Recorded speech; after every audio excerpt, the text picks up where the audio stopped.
Ossoff. It was recently revealed that you only had national security clearance for 5 months. Now, you said in your campaign press release that you were a, quote, national security staffer in Congress for 5 years. But you really only served 3 years of it full-time as a congressional staffer.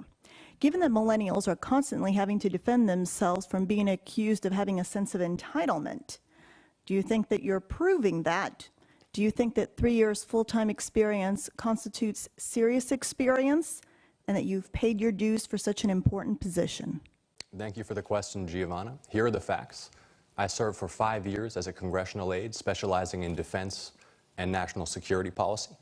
I worked closely with our military and our intelligence community to help keep Georgia and the country safe. I helped draft legislation that was passed by Congress and signed by the President.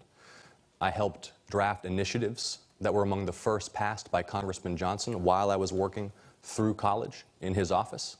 I will take that experience to hit the ground running on day one to keep our country safe and to advocate for a policy that will help us grow our local economy and create more jobs here in Georgia. Draft legislation, like what? Well, in 2007, I helped draft a congressional resolution dealing with the civil war in northern Uganda, a conflict that later required the deployment of U.S. Special Operations Forces, and for 2 annual fiscal authorizations of the Department of Defense. I contributed language to the National Defense Authorization Act, which was passed by the House and Senate and signed by the President.